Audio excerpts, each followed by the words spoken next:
के इस सेशन के अंदर कवर करेंगे हमारी book number 2 that is themes in Indian history part second. और इस बुक के चारों चैप्टर को इस वीडियो के अंदर कवर करेंगे और COET के पॉइंट ऑफ व्यू से जितने भी इंपॉर्टेंट फैक्ट्स हैं वो सब आज आपको इस वीडियो के अंदर मैं शॉर्ट एंड क्रिस्प तरीके से बताने की कोशिश करूंगा। अल बरूनी की बात करें तो माना जाता है उनका जब 973 ख्वारिज़म प्रेजेंट उज़्बेकिस्तान में हुआ था, उनको कई सारी भाषाएं आती थी जैसे सीरियाइक, अरेबिक, पर्शियन, हेब्रियो, संस्कृत। दूसरा, उन्होंने बोला कि भारत के अंदर इतने विभिन्न प्रकार की रिलीजियस प्रैक्टिसेस हैं कि हर एक को समझ पाना बहुत मुश्किल है। और तीसरा, वो बताते हैं कि यहाँ के लोग घुलना मिलना ही नहीं चाहते हैं, जिससे कि उनके बारे में जान पाना बहुत मुश्किल हो जाता है। ये जो इंपॉर्टेंट पॉइंट्स मैं हाईलाइट करवा रहा हूँ, इनको ये बॉक्सेस से इंपॉर्टेंट है, दैट इज व्हाई मैं फैक्ट सारे बताते हुए चल रहा हूँ, इनको लिखते हुए चल रहा हूँ। हेलो, जय हिंद, नमस्कार साथियों, हम समीर त्रिपाठी और हिस्ट्री एडुकेटर एंड मैं आप सभी का स्वागत करता हूं आपके अपने ह्यूमैनिटीज वाला यूट्यूब चैनल पर। दोस्तों, हम आज COET फैक्ट्स एक्सप्रेस के इस सेशन के अंदर कवर करेंगे हमारी book number 2 that is themes in Indian history part second. और इस बुक के चारों चैप्टर को इस वीडियो के अंदर कवर करेंगे और COET के पॉइंट ऑफ व्यू से जितने भी इंपॉर्टेंट फैक्ट्स हैं वो सब आज आपको इस वीडियो के अंदर मैं शॉर्ट एंड क्रिस्प तरीके से बताने की कोशिश करूंगा। बेसिकली हम लोग इस वीडियो के अंदर हमारे 4 चैप्टर जो बुक 2 के हैं, that is through the eyes of the travellers, then bhakti Sufi tradition and imperial capital Vijayanagar and peasant zamindar and the state, इन चैप्टर्स को कवर करने वाले हैं। इस क्लास के जो नोट्स हैं आपको इस टेलीग्राम ग्रुप के अंदर अवेलेबल हो जाएंगे। तो सबसे पहले शुरू करते हैं through the eyes of the travellers से। यहाँ पर हम बेसिकली 3 इंपॉर्टेंट ट्रैवलर्स के बारे में बात करते हैं। अल बरूनी जो कि उज़्बेकिस्तान से आए थे 11th सेंचुरी में, इब्न बतूता जो कि मोरक्को से आए थे नॉर्थ वेस्ट अफ्रीका से 14th सेंचुरी में, and French man Francois Bernier जो कि 17th सेंचुरी में भारत आए थे। अल बरूनी की बात करें तो माना जाता है उनका जब 973 ख्वारिज़म प्रेजेंट उज़्बेकिस्तान में हुआ था, उनको कई सारी भाषाएं आती थी जैसे सीरियाइक, अरेबिक, पर्शियन, हेब्रियो, संस्कृत। इनफैक्ट उन्होंने प्लाटो और दूसरे ग्रीक फिलोसोफर्स को अरेबिक ट्रांसलेशन में पढ़ा हुआ था, तो उनको बहुत ज्यादा इंटरेस्ट था दूसरे देशों का ज्ञान प्राप्त करने में। साथ ही साथ हमें देखने को मिलता है कि 1017 में सुल्तान महमूद गजनी ने ख्वारिज़म पर अटैक किया और वो अपने साथ अल बरूनी जी को अपने साथ गजनी ले आए। उसके बाद जब सुल्तान महमूद गजनी ने भारत पर अटैक किया तो अल बरूनी को वो अपने साथ उन इन्वेजन्स में लेकर गए। और जब पंजाब, प्रेजेंट डे पंजाब पाकिस्तान वाला जो इलाका है, जब वो महमूद गजनी के अंडर में आया तो अल बरूनी उस पंजाब के इलाके में जाकर रहने लगे और उन्हें भारत के अंदर बहुत ज़्यादा इंटरेस्ट आने लग गया। और वहीं पर रहते हुए अल बरूनी साहब ने भारत के बारे में पढ़ना शुरू किया। उन्होंने ऑलरेडी भारत की संस्कृत की किताबों को पढ़ा हुआ था जो कि एस्ट्रोनॉमी के ऊपर थी, मैथमेटिक्स के ऊपर थी, मेडिसिन के ऊपर थी, जिनको अरबिक भाषा में ट्रांसलेट किया गया था। अल बरूनी उन्हें ऑलरेडी पढ़ चुका था और उसे बहुत इंटरेस्ट था इंडियन नॉलेज सिस्टम के बारे में जानने का। तो उन्होंने पंजाब के अंदर रहते हुए भारत के बारे में जानने की कोशिश की, भारत को जानने के लिए प्रयास किए। माना जाता है कि अल बरूनी साहब ने वहां पर रहते हुए ही संस्कृत भाषा को सीखा और कई सारे संस्कृत टेक्स्ट को पढ़ा। आगे चलकर अल बरूनी साहब ने किताब उल हिंद लिखी। ये अरबिक भाषा में लिखी गई ये किताब है, ये एक वॉल्यूमिनस टेक्स्ट है, मतलब वॉल्यूम्स में लिखी गई है, मल्टीपल पार्ट्स में लिखी गई है, जिसमें 80 चैप्टर्स हैं। और इसमें उन्होंने मल्टीपल चीज़ों के बारे में बात की जैसे रिलीजन और philosophy, festival, astronomy, Alchemy. Alchemy क्या होती है सर? केमिस्ट्री, केमिकल्स के बारे में स्टडी करना। उसके अलावा उन्होंने manners and custom, social life, weights and measures. Iconography क्या होती है सर? मूर्ति कला। और उसके अलावा नियम कानून और मीट्रोलॉजी के बारे में भी उन्होंने पढ़ा। मीट्रोलॉजी क्या होता है? Science of measurement. जनरली उन्होंने एक बहुत ही डिस्टिंक्टिव स्ट्रक्चर अपनाया है इस किताब को लिखते टाइम। वो हर चैप्टर को शुरू करते हैं एक क्वेश्चन के साथ, फिर उसका डिस्क्रिप्शन देते हैं सांस्कृतिक ट्रेडिशन के बेसिस पर, और लास्ट में उसका कंपैरिजन करते हैं दूसरे कल्चर्स के साथ। अब ऑल्दो अल बरूनी ने इससे पहले भी भारत की कई सारी संस्कृत किताबों को पढ़ा हुआ था, बट वो मानते थे कि उनका ट्रांसलेशन बढ़िया तरीके से नहीं हुआ और इसीलिए वो खुद से भारतीय टेक्स्ट और रीति रिवाजों के ऊपर एक किताब लिखना चाहते हैं जिनमें वो कोई भी गलतियां ना करें और हर चीज को बेहतर तरीके से लिख सकें। इनफैक्ट चूंकि अल बरूनी साहब को कई सारी भाषाएं आती थी, तो हमें देखने को मिलता है कि उन्होंने कई सारे टेक्स्ट को ट्रांसलेट किया और उनको कंपेयर भी किया। उन्होंने संस्कृत की किताब पतंजलि की पतंजलि साहब की उनकी जो संस्कृत ग्रामर की किताब है, ठीक है, उसको ट्रांसलेट किया अरबिक भाषा में। पतंजलि साहब की जो संस्कृत ग्रामर की किताब है उसका नाम है महाभाष्य। क्या नाम है उसका? महाभाष्य। उस महाभाष्य को इन्होंने अरबिक भाषा में ट्रांसलेट किया। इनफैक्ट अपने ब्राह्मण दोस्तों के लिए उन्होंने यूक्लिड की ग्रीक भाषा की मैथमेटिक्स को संस्कृत भाषा में ट्रांसलेट किया। तो अल बरूनी साहब ने कई सारी किताबों का ट्रांसलेशन भी अलग अलग भाषाओं में किया हुआ था। अब अल बरूनी साहब इनफैक्ट हमें बताते हैं कि टर्म हिंदू का क्या मतलब है। वो मानते हैं कि ये एक ओल्ड पर्शियन मतलब ईरानियन टर्म से निकल कर आया है, जहां पर वो लोग सिंधु नदी के पार रहने वाले लोगों को हिंदू बुलाते थे। आगे चलकर अरब्स ने इसी पर्शियन यूसेज को कंटिन्यू रखा और वो इस इलाके को अल हिंद बुलाते थे, यहाँ के लोगों को हिंदी बुलाते थे। तुर्क्स ने आगे चलकर इंडस नदी के पार रहने वाले लोगों को हिंदू कहा और उनकी जमीन को हिंदुस्तान और उनकी भाषा को हिंदवी कहा। तो हिंदू शब्द का मतलब बिल्कुल भी किसी धर्म से नहीं लेना देना है, बल्कि ये उन लोगों के लिए इस्तेमाल होता था जो सिंधु नदी के पार रहते थे।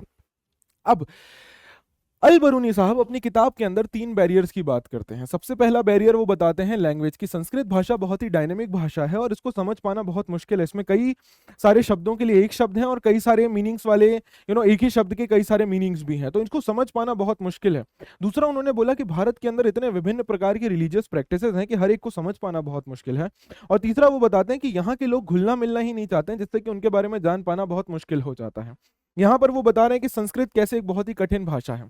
अल बरूनी साहब इनफेक्ट कास्ट सिस्टम का भी जिक्र करते हैं और वो बताते हैं कि देखो, कास्ट सिस्टम एंशिएंट पर्शिया में भी था, जहां पर 4 सोशल कैटेगरीज थी। सबसे पहले योद्धा और राजकुमार, दूसरे भिक्षु और पुजारी और साथ ही साथ वकील, फिर तीसरे होते थे डॉक्टर, एस्ट्रोनॉमर्स और दूसरे साइंटिस्ट, और चौथे होते थे पीजेंट एंड आर्टिजन्स। लेकिन अल बरूनी साहब ये बोलते हैं कि ठीक है, कास्ट सिस्टम को मैं मानता हूं कि वो एग्जिस्ट करता है, लेकिन मैं पॉल्यूशन के नोशन को नहीं मानता हूं। आप जो ये अनटचेबिलिटी की बात मानते हैं, मैं उसको नहीं मानता, क्योंकि नेचर भी अपने आप को सेल्फ क्लीन कर सकता है। अगर हवा में कोई खराबी होती है तो सन उसको प्योर कर देता है। पानी में जो नमक है वो खारे पानी के होते वो नदी के पानी को, समुद्र के पानी को साफ कर देता है। तो उसी प्रकार से कोई व्यक्ति पोल्यूटेड नहीं हो सकता है, एंड मैं इस नोशन को नहीं मानता हूँ, राइट। तो उन्होंने पोल्यूशन के नोशन को पूरी तरीके से नकार दिया। इनफैक्ट जो लोअर कास्ट कैटेगरी थी हमारे यहाँ पर, उसको अंत्यज बोला जाता था। अंत्यज का मतलब होता है आउटसाइड द सिस्टम। ये अल बरूनी साहब ने वेदों के हिसाब से बताया है कि किस प्रकार से 4 वेदों का क्रिएशन हुआ है, आई मीन 4 वर्णों का क्रिएशन हुआ है। जहां पर वो बताते हैं कि बॉडी उनके हेड से निकल कर आए हैं ब्राह्मण, उनके शोल्डर और चेस्ट से निकल कर आए हैं क्षत्रिय, उनके थाइस से निकल कर आए हैं वैश्य, और उनके पैरों से निकल कर आए हैं शूद्र। नेक्स्ट हमारे पास राइटर जो हैं भारत आए थे, वो थे इब्न बतूता। इब्न बतूता साहब ने, उनकी जो बुक है उसका नाम है रिहला, और उसको अरेबिक भाषा में लिखा था। माना जाता है इनका जन्म मोरक्को में हुआ था, मोरक्को के टेंजियर शहर में। और इन्होंने भारत आने से पहले बहुत सारी जगहों पे ऑलरेडी विजिट किया हुआ था। माना जाता है कि ये एक फैमिली से आते थे जिनको उलेमा बोला जाता था। उलेमा कौन होते थे? जिनको शरिया का नॉलेज होता था, इस्लामिक लॉ का नॉलेज होता था। भारत आने से पहले वो ऑलरेडी बहुत जगहों पे ट्रैवल कर चुके थे, जैसे Syria, Iraq, Persia, Yemen, Oman और ईस्ट अफ्रीका के कई सारे पोर्ट्स पर। माना जाता है भारत के लिए वो 1332 में अपना घर छोड़कर निकल जाते हैं और सिंध पहुंचते हैं 1333 में। 1333 में सिंध पहुंचने के बाद उन्होंने सुना मोहम्मद बिन तुगलक के बारे में, जो तुगलक डायनेस्टी के सुल्तान थे दिल्ली के, और वो मोहम्मद बिन तुगलक से मिलने के लिए दिल्ली के लिए निकल पड़ते हैं और मुल्तान और उच्छ से होते हुए दिल्ली पहुंच जाते हैं। सुल्तान जब इब्न बतूता से मिलता है तो वो बहुत खुश हो जाता है और उसे काजी अपॉइंट कर देता है दिल्ली का। काजी का मतलब होता है जज। लेकिन आगे चलकर इब्न बतूता के साथ कुछ प्रॉब्लम्स आती हैं, तो इब्न बतूता को जेल में डाल दिया जाता है। लेकिन जब मिसअंडरस्टैंडिंग खत्म होती है तो इब्न बतूता को चाइना भेज दिया जाता है सुल्तान मोहम्मद बिन तुगलक का एनवॉय बनाकर 1342 में। माना जाता है कि इब्न बतूता चाइना के जैतून, जिसको कुआनजुओ भी बोला जाता है, उस पोर्ट पर पहुंचते हैं। और कई इतिहासकार तो इब्न बतूता की ट्रेवल की राइटिंग को मार्को पोलो से कंपेयर करते हैं, because Marco Polo was one of the person जिन्होंने चाइना को सबसे पहले विजिट किया था। अब इब्न बतूता बताते हैं कि उस टाइम पे ट्रेवल करना बहुत मुश्किल था। 40 दिन लगते थे मुल्तान से दिल्ली जाने में, 50 दिन सिंध से दिल्ली जाने में, दौलताबाद से दिल्ली जाने में लगभग 40 दिन लगते थे, और ग्वालियर से दिल्ली जाने में 10 दिन लगते थे। लेकिन फिर भी इस व्यक्ति ने इतना ज्यादा ट्रेवल किया। आगे चलकर जब ये व्यक्ति वापस अपने घर मोरक्को पहुंचते हैं तो मोरक्को के राजा एक व्यक्ति को अपॉइंट करते हैं जिनका नाम था इब्न जुज़्ज़े, और उनको बोलते हैं कि आप इब्न बतूता की सारी कहानियों को लिखिए ताकि हम ये आप दूसरे लोगों को भी सुना सकें। और इब्न बतूता को कहानियां सुनाना बहुत पसंद है, तो इसलिए वो बहुत बातें बना बनाकर भी कहानियां सुनाते थे। अब आगे चलकर इब्न बतूता के राइटिंग्स को पढ़कर कई सारे लोगों ने दूर देशों में ट्रैवल किया। जैसे आपको देखने को मिलेगा कई सारे इंडियन सेंट्रल एशिया, ईरान और ओटोमन एम्पायर घूमने गए। इनमें से कुछ राइटर्स बताऊं तो ऐसे अब्दुल रज़ाक समरकंदी, ये भारत भी आए। उसके बाद महमूद वाली बाल्खी, ये 1620 के आसपास आए। और शेख अली हाजिन, ये नॉर्थ इंडिया आए थे 1740 में। कुछ लोग तो भारत आके भारत से बहुत फैसिनेट हुए, और महमूद वाली बाल्खी ये तो एक सन्यासी भी बन गए कुछ वक्त के लिए भारत में रहते हुए। वहीं पर हाजिन जब भारत आए तो वो काफी ज्यादा दुखी थे भारत की व्यवस्था को लेकर, और यहाँ का उनको क्योंकि रेड कारपेट ट्रीटमेंट नहीं मिला, इस कारण से। अब इब्न बतूता साहब ऑलरेडी नॉर्थ अफ्रीका को विजिट कर चुके थे, वेस्ट एशिया और कई सारी सेंट्रल एशिया की कंट्रीज को विजिट कर चुके थे, रशिया, चाइना को विजिट कर चुके थे। तो इब्न बतूता साहब ने भारत में जो कुछ अनोखा देखा उसके बारे में काफी ज्यादा जिक्र किया। इसमें से 2 सबसे इंपॉर्टेंट चीजें थी, पान और कोकोनट। ठीक है, ये 2 ऐसे प्लांट्स प्रोड्यूस होते थे जो इब्न बतूता की ऑडियंस को जिसके बारे में बिल्कुल भी आइडिया नहीं था ना, और इनफैक्ट इब्न बतूता को भी इसकी कोई जानकारी नहीं थी। तो इब्न बतूता बताते हैं कि भारत के लोग एक ऐसे प्लांट की एक ऐसे पेड़ की खेती करते हैं जिसकी खेती सिर्फ उसके पत्तों के लिए होती है, और एक फ्रूट ऐसा है जो इंसानी शर जैसा दिखता है। उसी के साथ साथ इब्न बतूता ने भारत के शहरों के बारे में भी जिक्र किया है, और वो बताते हैं कि भारत के शहर बहुत डेंसली पॉपुलेटेड थे। यहाँ पर क्राउडेड स्ट्रीट थी और बहुत ही कलरफुल मार्केट्स थे यहाँ पर, और उसमें दुनिया भर का सामान मिलता था। इब्न बतूता ने दो बहुत इंपॉर्टेंट शहरों का जिक्र किया, पहला था दिल्ली और दूसरा था दौलताबाद, जो कि प्रेजेंट डे महाराष्ट्र में है। ये देखो, यहाँ पर उन्होंने कोकोनट का जिक्र किया है, यहाँ पर उन्होंने पान का जिक्र किया है।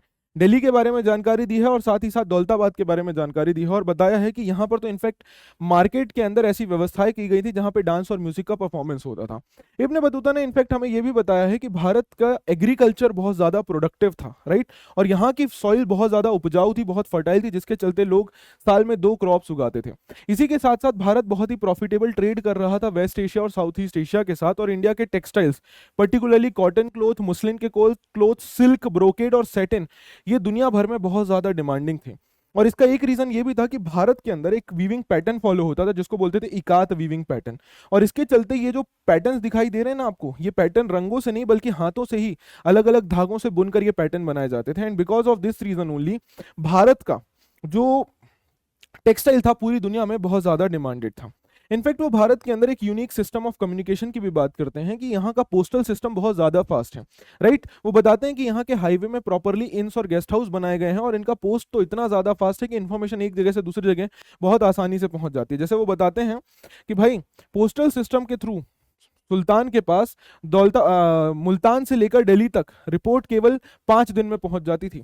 उन्होंने बताया कि हॉर्स पोस्ट जो था उसको उलूक बोला जाता था और फूट पोस्ट को दावा बोला जाता था, और इनफैक्ट वो बताता है कि foot post was faster than horse post. ठीक है, ये देखो, हॉर्स एंड फूट।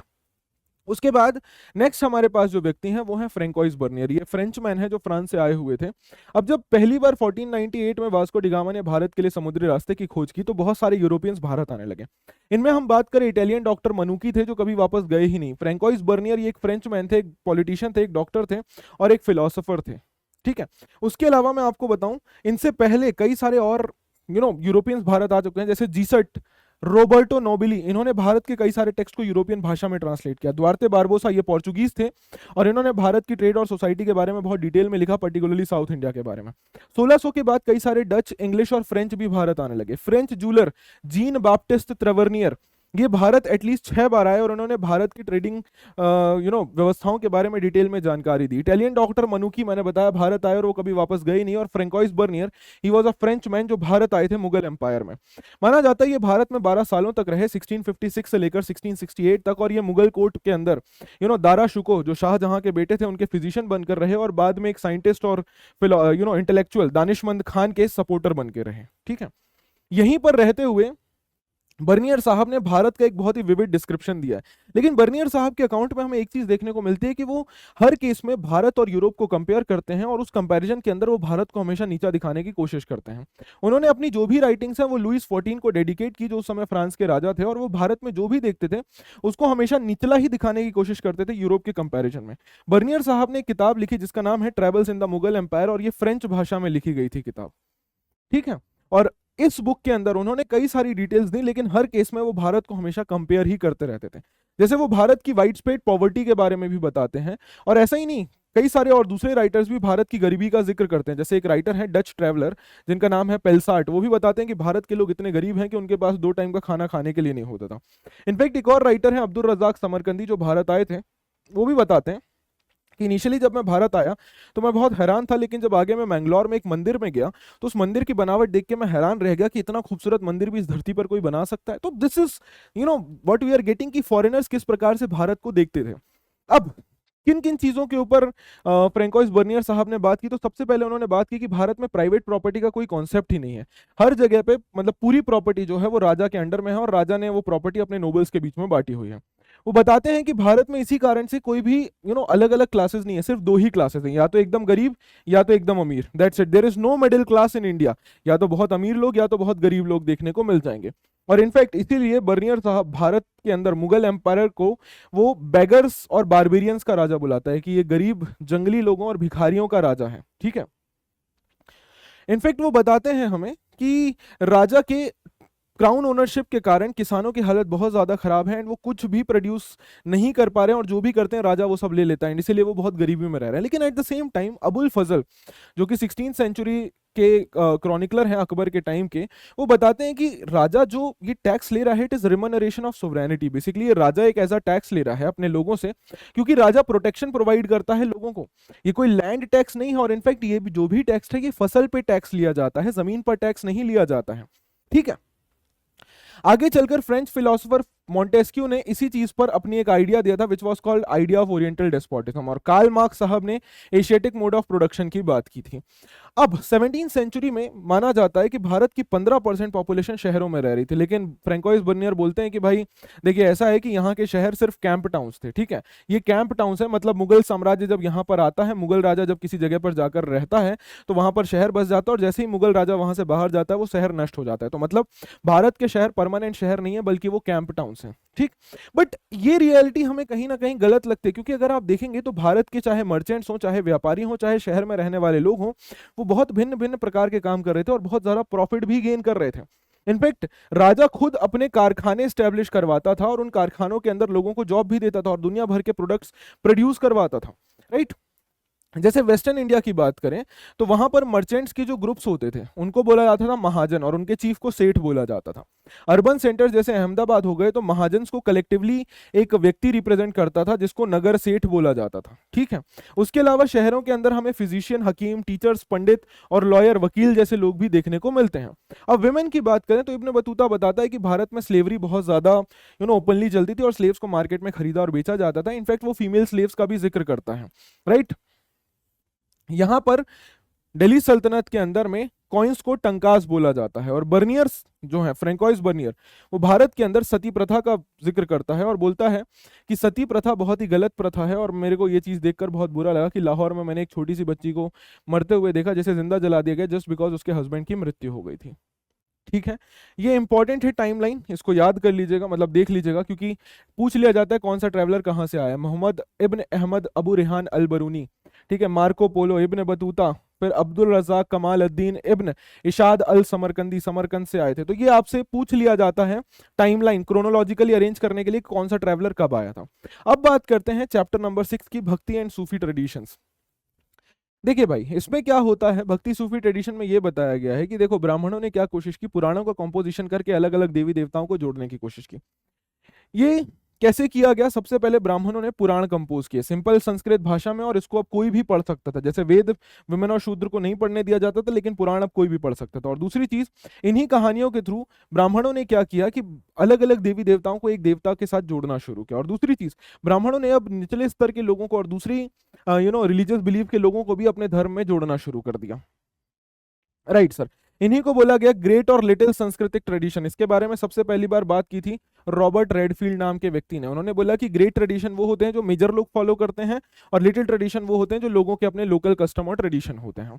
इसी में हमें देखने को मिलता है ग्रेट सांस्कृतिक ट्रेडिशन और लिटिल ट्रेडिशन जो आम लोगों के थे। सेम चीज हमें पूरी उड़ीसा में देखने को मिलती है, जहां पे भगवान जगन्नाथ की पूजा की जाती है। जगन्नाथ जिन्हें लॉर्ड ऑफ द वर्ल्ड कहा जाता है, उन्हें विष्णु भगवान का एक स्वरूप बनाकर उनको साथ में जोड़ दिया गया। ये देखिए, राइट। अब आगे चलकर इनफैक्ट गॉडेस की जो वर्शिप है उसको भी ट्रेडिशंस के अंदर इंक्लूड कर लिया गया। ठीक है, अब ये लोकल ट्रेडिशंस को ब्राह्मण्स ने अपने रिलीजियस ट्रेडिशंस के अंदर इंक्लूड करना शुरू कर दिया। और कई बार फीमेल वर्शिप को भी उन्होंने कैसे इंक्लूड किया कि या तो उन्हें मेल जो डीटी हैं, जो मेन डीटी हैं, उनकी वाइफ या डॉटर की तरह प्रेजेंट किया। जैसे भगवान विष्णु की वाइफ माता लक्ष्मी, जैसे भगवान शिव की पत्नी माता पार्वती, तो उनकी पूजा इस तरीके से अपने ट्रेडिशंस के अंदर इंक्लूड करना शुरू कर दिया। अब कॉन्फ्लिक्ट एंड डिफरेंसेस, तांत्रिक वर्शिप क्या होती थी? बेसिकली गॉडेस वर्शिप से में देखने को मिलती है। इसको मैन और वेमेन कोई भी कर सकते थे, और जो भी तांत्रिक वर्शिप फॉलो करता था वो वेदभाव को बिल्कुल भी फॉलो नहीं करता था। जनरली आगे चलकर तांत्रिक वर्शिप को शैविज्म और बुद्धिज्म के अंदर भी अपनाया गया, ईस्टर्न, नदन और southern part of the subcontinent में। अब वेदों के अंदर क्या था? वेदों के अंदर मेनली हमें देखने को मिलता है कि अग्नि, इंद्र और सोम की पूजा होती थी। वहीं पे विष्णु, शिव और गॉडेस की पूजा होनी शुरू हुई पुराणों के अंदर। तो इन सभी ट्रेडिशंस को एक साथ मर्ज कर दिया गया, लेकिन इनके पूजा पाठ करने के तौर तरीके अलग थे, तो कई बार इनके बीच में कॉन्फ्लिक्ट्स होते थे, कई बार इनके बीच में डिफरेंसेस देखने को मिलते। जैसे ये एक बुद्धिस्ट गॉडेस है मारीची, ठीक है, ये बुद्धिस्ट गॉडेस है मारीची। अब इनका प्रमाण पुराणिक हिंदुइज्म में भी देखने को मिलता है, बुद्धिज्म में भी देखने को मिलता है। इनफैक्ट तांत्रिक प्रैक्टिसेस में भी इनका वर्शिप होता है। अब इसी बीच में राइज हुआ पोएट सेंट्स का, जिन्होंने क्या बोला कि भाई पूजा पाठ करने के लिए हमें कोई भी यज्ञ हवन सेक्रीफाइस करने की जरूरत नहीं है, बल्कि हमें नॉर्मली बस भगवान से कनेक्ट होना है एंड दैट्स इट। आप नॉर्मली भगवान के प्रति समर्पण का भाव रखिए और आप भगवान के साथ जुड़ सकते हैं, और इसमें लोअर कास्ट और महिलाएं भी आ सकती हैं। हिस्टोरियंस इनको दो ग्रुप में बांट देते हैं नॉर्थ इंडिया के अंदर। सगुण भक्ति धारा के ट्रेडिशन में वो बोलते हैं कि आप बेसिकली ऐसे देवता की पूजा करते हैं जिनका कोई स्वरूप होता है, और निर्गुण भक्ति धारा में आप ऐसे देवता की पूजा करते हैं जिनका कोई स्वरूप नहीं होता है। ये बेसिकली हमें नॉर्थ इंडिया भक्ति मूवमेंट में देखने को मिलता है। साउथ इंडिया के अंदर जो सबसे पहले भक्ति मूवमेंट शुरू हुए, माना जाता है उनको लीड किया अल्वार्स और नैनार्स ने। अल्वार्स कौन थे? जो भगवान विष्णु को पूजते थे। नैनार्स कौन थे? जो भगवान शिव को पूजते थे। अब ये कुछ पोइट सेंट्स ने शुरू किया, जो जगह जगह पर जाते हुए सिंपल भाषाओं में, लोकल भाषाओं में लोगों तक अपने भगवान के लिए कविताएं गाते थे और लोगों को अपने मैसेज बताते थे कि देखो भाई, भगवान से जुड़ने के लिए यज्ञ हवन मत करो, केवल भगवान के प्रति समर्पण रखो एंड दैट्स इट, आप अपने भगवान के साथ जुड़ सकते हो। और इन्हीं भक्ति संट्स ने इनफैक्ट कास्ट सिस्टम का भी जमकर विरोध किया और उन्होंने इस भेदभाव को खत्म करने की बात की। और यही कारण है कि जो एक अलवार सेंट्स की अपनी किताब है नलेरा दिव्य प्रबंधम। ये बेसिकली एक किताब है जिसमें सभी अलवार संतों की कविताओं और उनके गाए गए पोम्स को एक साथ इंक्लूड किया गया है, रखा गया है। इस नलेरा दिव्य प्रबंधम को तमिल वेद या फिफ्थ वेद भी कहा जाता है। ये देखिए, हमें देखने को मिलता है कि टोटल 12 अलवार्स के जो कॉम्पोजिशन थे उनको एक बुक में कंपाइल किया गया जिसका नाम है नलेरा दिव्य प्रबंधम। और जो अपार संबंदर सुंदरार और जो दूसरे नयनार हैं, उनकी बुक को बोला जाता है तेवरम। तो अलवार्स की बुक को बोला जाता है नलिरा देव प्रबंधम और नयनार्स की बुक को बोला जाता है तेवरम। अब इस भक्ति सेंट के अंदर हमें देखने को मिलता है, भक्ति मूवमेंट के अंदर, कि महिलाओं को भी प्रॉपर सपोर्ट किया गया और इनफैक्ट महिलाओं को भी इंक्लूड किया गया। अंडाल तोंद्रादी पोदी ये अलवार थी, करक्कल अमैयर, अप्पार संबंदर सुंदरार, मनिकवा साकर ये नयनार थी। अब रिलेशन विद द स्टेट की बात करें तो इन भक्ति संतों को काफी ज्यादा सपोर्ट मिला कई सारे लोकल रीजनल किंगडम से। इनमें एक इंपॉर्टेंट किंगडम था चोला किंगडम। इनफैक्ट भक्ति संतों ने भी जमकर बुद्धिज्म और जैनिज्म का विरोध किया ताकि उन्हें राजाओं का सपोर्ट मिल सके। चोला रूलर्स ने कई सारे ब्राह्मणों और इन भक्ति सेंट्स को सपोर्ट किया और कई सारे ग्रांट्स भी दिए मंदिर बनवाने के लिए। इनमें से सबसे इंपॉर्टेंट टेंपल्स जैसे चिदम्बरम, थांजावुर, गंगईकोंड, चोलपुरम, ये चोला रूलर्स के टाइम पे ही बनवाया गया था। इनफैक्ट भगवान शिव की नटराज मूर्ति भी हमें इसी टाइम से देखने को मिलती है। इन राजाओं ने इनफैक्ट जो भी नयनार सेंट थे, शिव भक्त थे, शिव संत थे, उनकी सारी पोम्स को एक साथ कंपाइल करवाने का काम शुरू किया था, जो आगे चलकर एक टेक्स्ट में कंपाइल हुआ तेवरम नाम के। इनफैक्ट चोला रूलर प्रांतका ने अपार संबंदर और सुंदरार की मूर्तियां बनवाई मेटल की और उनको मंदिर के अंदर रखवा कर उनकी पूजा भी करवाई। Look at this Nataraj temple. Karnataka के अंदर जो भक्ति मूवमेंट चला वो 12th सेंचुरी में शुरू हुआ, जब एक ब्राह्मण जिनका नाम था बासवन्ना, जो कालाचुरी रूलर के मिनिस्टर थे, उन्होंने एक मूवमेंट शुरू किया विच वॉज कॉल्ड लिंगायत या वीरशैवा मूवमेंट। Right sir. ये बेसिकली भगवान शिव की पूजा लिंग के स्वरूप में करते थे और मेन जो होते थे वो अपने हाथ में भगवान शिव का लिंग वेयर करते थे। इनके यहाँ पर जो संत होते थे उनको बोला जाता था जंगम, मतलब ये लिंगायत के जो साधु होते थे, संत होते थे, उनको जंगम बोला जाता था। और लिंगायत बेसिकली फ्यूनररी प्रैक्टिसेस नहीं फॉलो करते थे, वो अपने डेड व्यक्ति को जलाते नहीं थे बल्कि उसे दफना देते थे।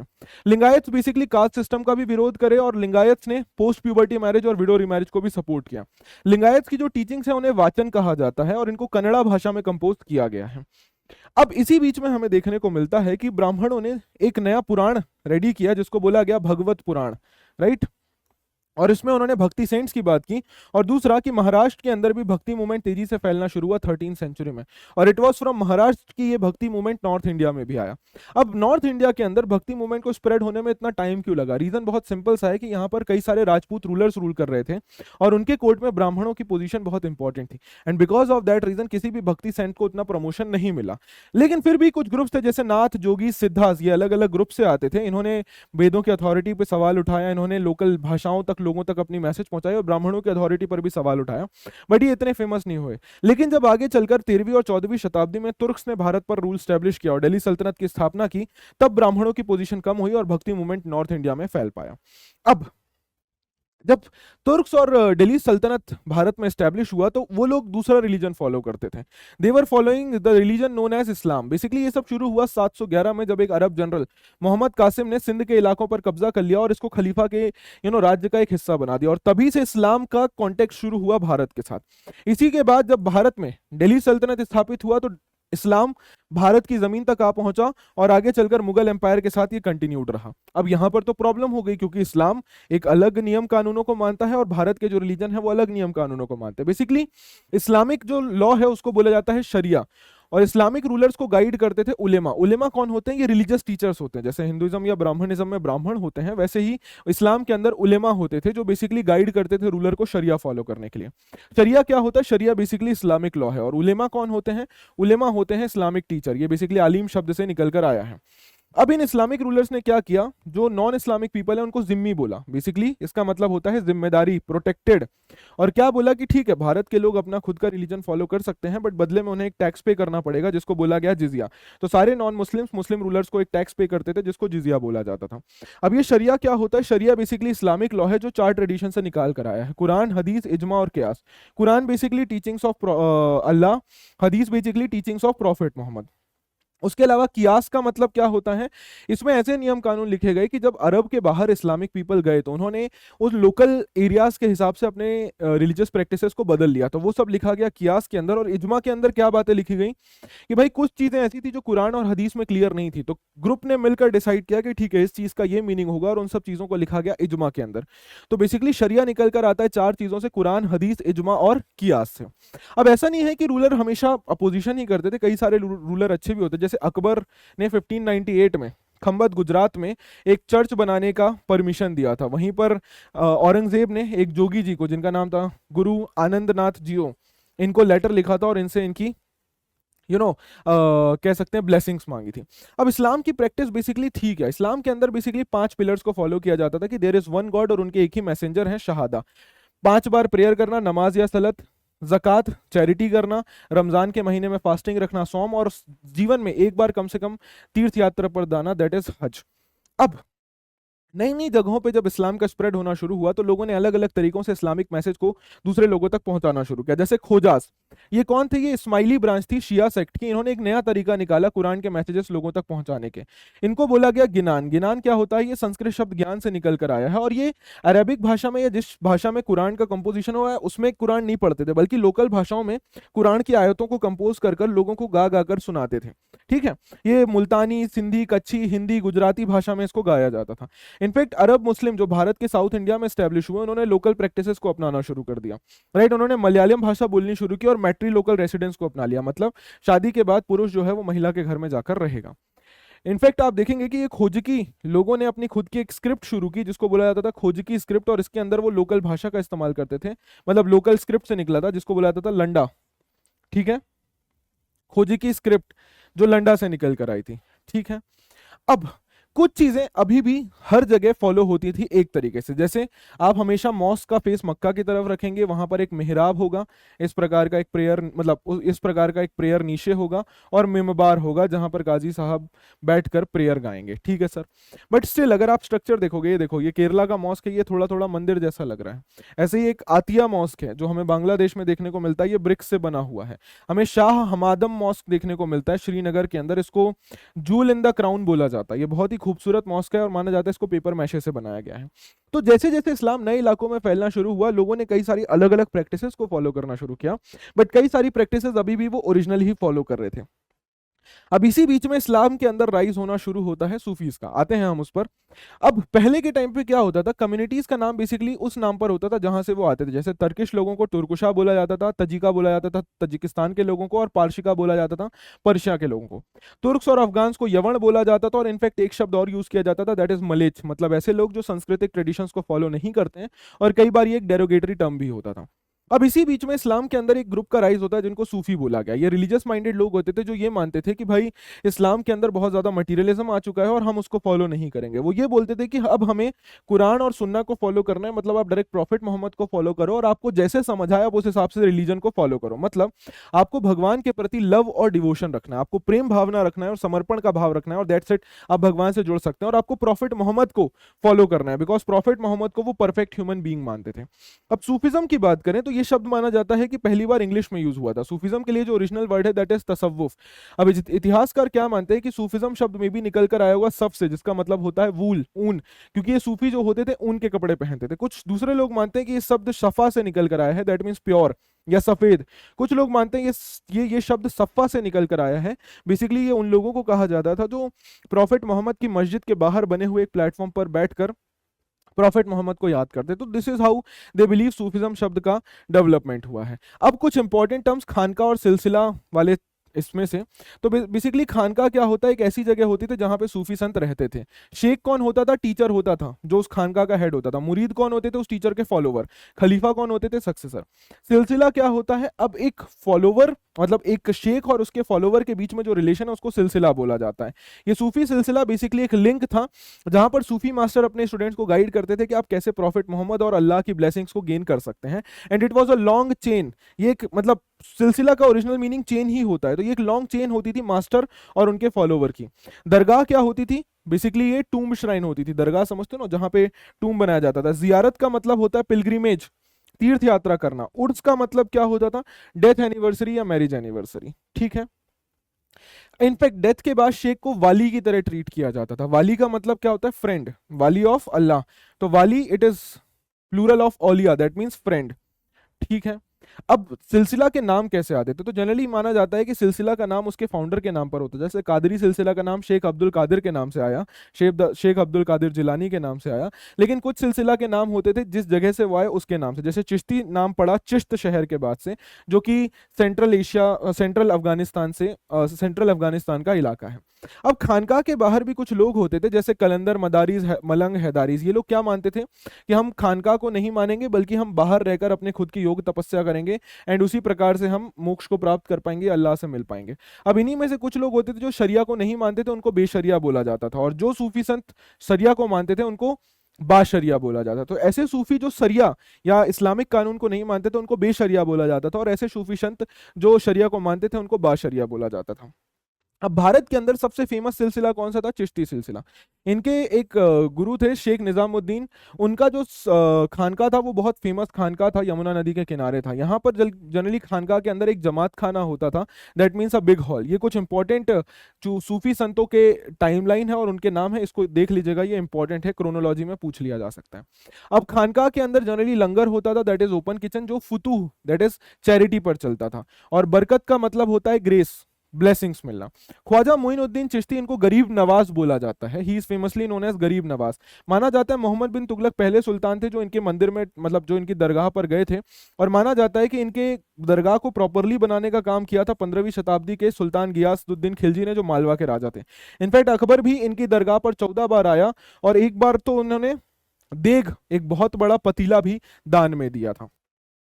एक और इनफैक्ट बहुत इंपॉर्टेंट सूफी संत हैं जिनका नाम है अबुल हसन अल हुजवीरी।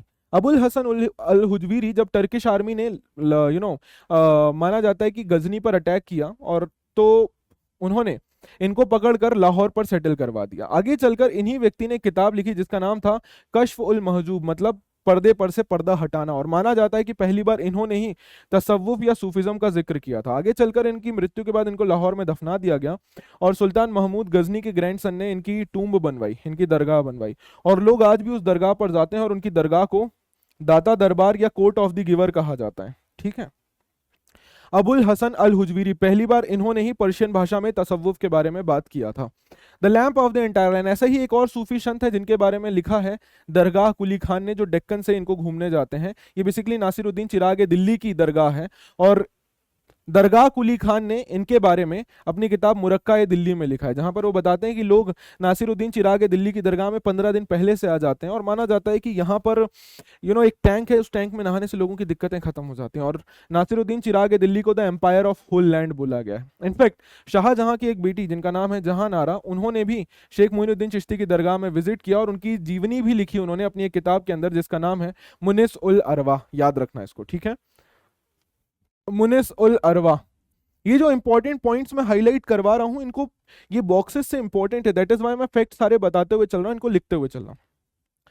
अब चिश्तीज ने इनफैक्ट कुछ और भी प्रैक्टिस शुरू की, जैसे कव्वाल जो ट्रेंड म्यूजिशियन होते थे, जिक्र मतलब नाम को बार बार याद करना, और समा मतलब ऐसा म्यूजिक बजाना जिससे कि पूरा माहौल क्रिएट हो जाए, है ना। कव्वाली वगैरह आपने सुनी है ना, कितना अच्छा लगता है उसको सुनने के बाद। तो ये सब चीजें चिश्ती ने ही शुरू की थी भारत के अंदर।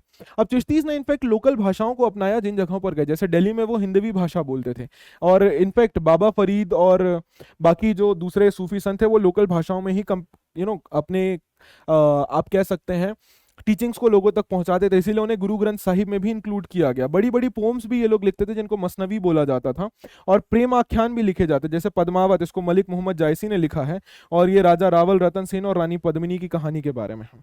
इनफैक्ट आगे चलकर आपको देखने को मिलता है कि साउथ इंडिया के अंदर भी जब सूफी संत गए तो उन्होंने दक्खनी भाषा को अपनाया, जो कि उर्दू का एक वेरिएंट है, कर्नाटका में बोला जाता है, और उसमें उन्होंने लूरी नामा या शादी नामा कंपोज किया। कन्नड़ा भाषा की जो टीचिंग्स थी उनको वाचन बोला जाता था, और मराठी भाषा में जो भक्ति संतों ने कंपोजिशन किया उसको अभंग बोला जाता था, याद रखना, अभंग। और वो किस देवता की पूजा करते थे? पंढारपुर की देवता, पंढारपुर के भगवान की पूजा करते थे। दिस इज चरखा नामा। Aamir Khusro, he was a very great poet, और माना जाता है he was a great poet, musician, और शेख निजामुद्दीन औलिया के ये एक बहुत फेमस डिसाइपल थे। इन्होंने ही समा और कव्वाल की शुरुआत की थी, या कॉल की शुरुआत की थी। कॉल बेसिकली क्या होता है? कव्वाली शुरू होने से पहले एक स्टार्टिंग में आप लाइन, मतलब एक आध मिनट आप कुछ बोलते हैं अपने भगवान को याद करते हुए, राइट। और जो इनको गाते हैं उनको कव्वाल बोला गया। तो कव्वाली की शुरुआत माना जाता है कि आमिर खुसरो साहब ने ही भारत में की थी। अब कुछ और टर्म्स हैं, जैसे औकाफ। तो भाई कई सारे राजा जो हैं सूफी संतों के लिए चैरिटेबल ट्रस्ट बनाते थे और उनको फ्री, टैक्स फ्री लैंड देते थे, जिनको इनाम बोला जाता था। निजामुद्दीन औलिया के डिसाइपल्स उनको सुल्तान उल माशेख बोलते थे, that is sultan among sheikh. पीरजादा बेसिकली होते थे वो सूफी संत जो स्टेट की सर्विस को एक्सेप्ट नहीं करते थे, और शेख ज़्यादा वो सूफी संत होते थे जो राज्य की सर्विसेज को एक्सेप्ट कर लेते थे। जैसे आपको देखने को मिलेगा शुहरावर्दी दिल्ली सल्तनत के अंडर में सेवा देते थे, और नक्शबंदी मुगल राजाओं के अंडर में अपनी सर्विसेज देते थे। वहीं पे चिश्ती किसी भी राजा को सर्विसेज नहीं देते थे, ठीक है। ये इसमें बताया गया है कि शेख निजामुद्दीन औलिया के बारे में आमिर हसन सिद्दी साहब ने, कि कैसे शेख निजामुद्दीन औलिया ने महंगे गिफ्ट्स को नकार दिया था, ठीक है। और एक सुल्तान गियासुद्दीन, जिनको उलूग खान भी बोला जाता है, वो शेख फरीदुद्दीन को जब घूमने गए तो उन्होंने उनको काफी गिफ्ट दिए, बट शेख फरीदुद्दीन ने उसको एक्सेप्ट करने से मना कर दिया, ठीक है।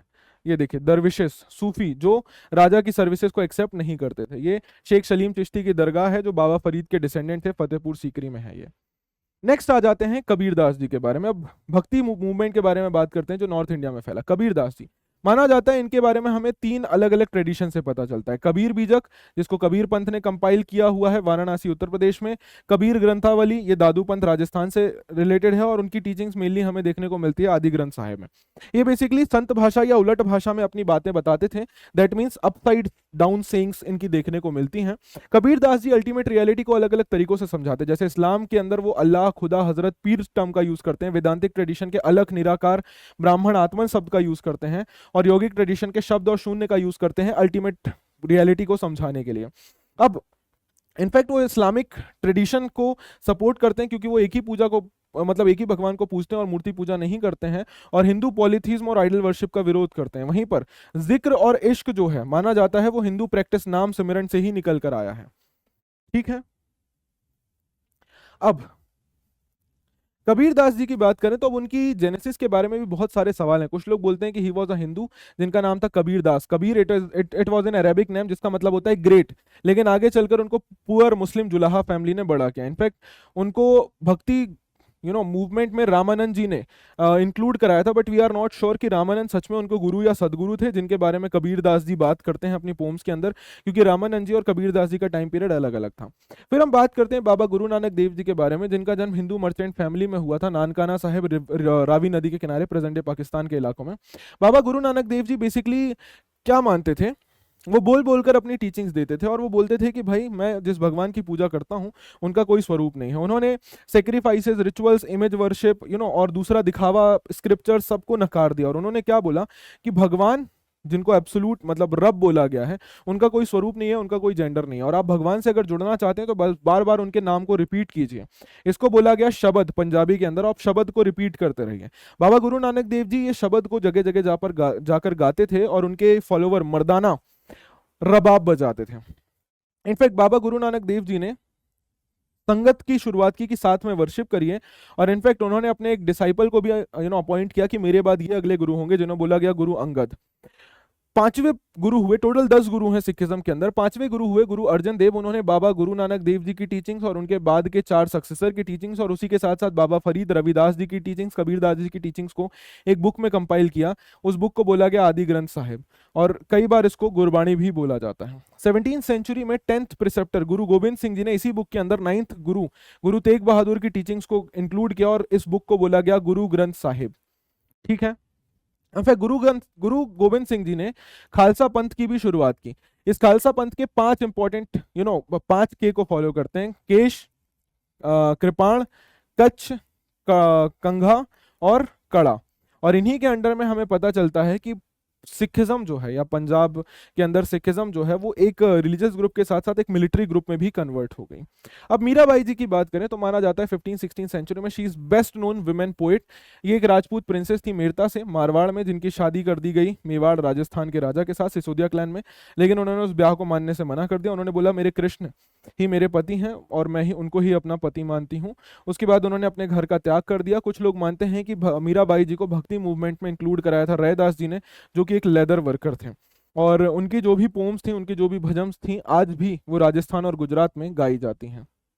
ठीक है, शंकर देव, ये एक और बहुत ही इंपॉर्टेंट भक्ति सेंट थे आसाम के अंदर, और इन्होंने वैष्णविज्म का बहुत प्रचार प्रसार किया। और because he was following Vaishnavism, तो कई बार इनके न्यू ट्रेडिशन को भगवती धर्म बोला जाता है, बिकॉज ये भगवत गीता और भगवत पुराण पर बेस्ड था, और ये भगवान विष्णु की ही पूजा करते थे। ये मानते थे कि नाम कीर्तन करना बहुत जरूरी है, और इसके लिए उन्होंने संघ, सत्संग की बात की, और इसके लिए उन्होंने कई सारे नाम घर भी स्टैब्लिश किए, या सत्र, जहां पर लोग आकर, सत्र या मोनेस्ट्री बोल लीजिए, जहां पर लोग आकर साथ में बैठकर नाम सुमिरन कर सकते हैं। इनफैक्ट इन्होंने खुद की एक किताब भी लिखी है जिसका नाम है कीर्तन घोष। अब सूफी ट्रेडिशन के बारे में जानने के लिए हमारे पास कुछ और भी राइटिंग्स हैं। हमें उन टेक्स्ट को समझना बहुत ज्यादा जरूरी है। जैसे कुछ ऐसी किताबें हैं जो हमें सूफिज्म के बारे में बताती है, जैसे हमने कश्फुल महजूब की बात की थी, तो ये पहली बार हमें तसव्वुफ के बारे में बताती है। फिर आती है मलफूजात। मलफूजात का मतलब होता है सूफी संतों के द्वारा कही गई बातें, राइट। जैसे एक मलफूजात हमें देखने को मिलता है फवाद उल फुआद, ये बेसिकली कॉन्वर्सेशन है शेख निजामुद्दीन औलिया के, जिसको आमिर हसन सिज्जी देहलवी ने आपस में कंपाइल किया था। ठीक है, उसके अलावा हमें देखने को मिलता है मकतूबात। मकतूबात का मतलब सूफी संतों ने जो लेटर लिखे उनके कंपाइलेशन को मकतूबात बोला जाता है। इसमें से एक फेमस मकतूबात इमाम रब्बानी, ठीक है, 17वीं सेंचुरी में नक्शबंदी शेख अहमद सरहिंदी जी की हैं, ये इनके बारे में लिखा गया। और लास्ट थे तज़किरात, मतलब बायोग्राफीज, किसी भी व्यक्ति के जीवन के बारे में लिखना, मतलब सूफी संतों के जीवन के बारे में लिखना। जैसे सियार उल औलिया मीर खुवर्द किरमानी के बारे में बात करें तो ये पहला तज़किरा तो जो भारत में लिखा गया। सबसे फेमस तज़किरा है अखबार उल अखयार, जो अब्दुल हक मुहादिस देहलवी ने लिखी है। ठीक है, important timeline, again please timelines को, सारी टाइमलाइंस को आपको अच्छे से पढ़ना है, याद भले मत करो बट पढ़ते जरूर रहना कि कौन कहां पर है। जैसे ये देखिए कि चैतन्य गुरु कहां से हुए, क्योंकि इनसे डायरेक्ट सवाल पूछ लिया जाता है कि कौन किस टाइम में था। ये देखिए, ये दरगाह है किसकी, बहाउद्दीन जकारिया की, शेख बहाउद्दीन जकारिया की, जिन्होंने शुहरावर्दी सिलसिला शुरू किया था। ठीक है, Sheikh Bahauddin Zakariya, he was the founder of Suhrawardi, याद रखना, शुहरावर्दी सिलसिला। ठीक है, नेक्स्ट आ जाते हैं विजयनगर एम्पायर पे। विजयनगर एम्पायर की जब हम बात करते हैं, एम्पायरल कैपिटल विजयनगर एम्पायर, तो इसको सिटी ऑफ विक्ट्री भी बोला जाता है। इसको 14वीं शताब्दी में फाउंड किया गया था, लेकिन 1565 में से नष्ट कर दिया गया था। कई लोग इसके पास एक शहर हम्पी को भी याद रखते हैं, माना जाता है इसका नाम पंपा देवी से निकल कर आया। विजयनगर की रूइंस को बेसिकली खोजा था 1800 में एक इंजीनियर और एंटीक्वेरियन कर्नल कॉलिन मैकेंजी ने। 1836 में इस इलाके में एपिग्राफिस्ट ने इंस्क्रिप्शंस को पढ़ना शुरू किया। 1856 में फोटोग्राफ ली जाने लगी, और काफी सारी जानकारी हमें विजयनगर के बारे में मिलती है ट्रैवलर्स के द्वारा, और साथ ही साथ लोकल लिटरेचर जो कि तेलुगु, कन्नड़ा और तमिल और संस्कृत भाषा में लिखी गई है। ये देखिए, कर्नल कॉलिन मैकेंजी माना जाता है कि ये बहुत ही फेमस इंजीनियर, सर्वेयर और कार्टोग्राफर थे, और 1815 में उन्हें पहला सर्वेयर जनरल घोषित किया गया था भारत का।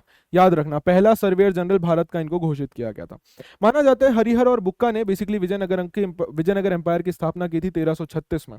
नदन फ्रंटियर में विजयनगर किंग्स के साथ और भी कुछ किंगडम्स थे, जिसमें हमें देखने को मिलते हैं डेक्कनी राजा और गजपति रूलर्स जो उड़ीसा से रूल करते थे, और विजयनगर के रूलर खुद को राजा बुलाते थे। लोकल ट्रेडिशंस के अंदर, लोकल टेक्स्ट के अंदर विजयनगर का नाम कर्नाटका साम्राज्यमु देखने को मिलता है। उनके आसपास जो रूलर थे, तो उड़ीसा के रूलर्स खुद को गजपति रूलर्स बुलाते थे, that means horse of the elephant.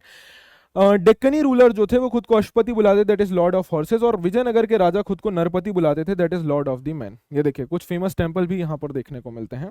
Basically Vijayanagar जहाँ पर रूल कर रहा था वहाँ पर पहले चोलास और होयसालास रूल कर चुके थे और बहुत खूबसूरत टेंपल्स बना चुके थे, तो विजयनगर के राजाओं ने भी इन टेंपल्स को आगे बढ़ाया, जैसे बृहदेश्वरा टेम्पल, थांजावुर टेम्पल, चन्नकेश्वर टेम्पल, ये ऑलरेडी बने हुए थे उन इलाकों में जहाँ पर विजयनगर एम्पायर रूल कर रहा था। अब विजयनगर एम्पायर के टाइम पे बहुत जबरदस्त व्यापार होता था डेक्कन के इलाकों में घोड़े का, जो अरेबिया और सेंट्रल एशिया से होता था। भारत के व्यापारी जो इस व्यापार में इन्वॉल्व होते थे उनको कुदिरई चेट्टी कहा जाता था, दैट इज हॉर्स मर्चेंट। 1498 से जब पोर्चुगीज ने आना शुरू किया तो लोकल राजाओं ने उनके साथ भी रिलेशन बनवाया, उनकी सुपीरियर मिलिट्री टेक्नोलॉजी को अपनाना शुरू किया। विजयनगर के राजा बहुत बड़ा अमाउंट ऑफ रेवेन्यू प्राप्त करते थे, किससे? सर व्यापार से। उनके यहाँ से स्पाइसेस, टेक्सटाइल और प्रीशियस स्टोन्स का व्यापार किया जाता था। विजयनगर में टोटल 4 डायनेस्टीज ने रूल किया, संगमा, सुलुवा, तलुवा और अराविदु डायनेस्टी। तुलुवा डायनेस्टी के ही सबसे महान राजा थे कृष्णदेव राय, और माना जाता है इन्हीं के टाइम पे ही तुंगभद्र और कृष्णा नदी के बीच का इलाका जिसको रायचूर दोआब बोला जाता है उसको कब्जा किया गया, उड़ीसा के रूलर्स को अपने अंडर में लाया गया और बीजापुर के सुल्तान को भी हराया गया। इनफैक्ट कृष्णदेव राय ने तेलुगु भाषा में एक बहुत ही खूबसूरत किताब लिखी है जिसका नाम है Amukta Malyada, and it's a book on statecraft, राज्य व्यवस्था के ऊपर ये एक किताब है। कृष्णदेव राय ने इनफैक्ट बहुत खूबसूरत गोपुरम और कई सारे इंपॉर्टेंट मंदिर भी बनवाए हैं, और उन्होंने एक शहर भी बसाया था जिसका नाम है नागलपुरम। कृष्णदेव राय की मृत्यु हुई 1529 में, और 1542 तक आते आते विजयनगर एम्पायर का कंट्रोल जो है वो अरावधु की तरफ शिफ्ट होने लग गया।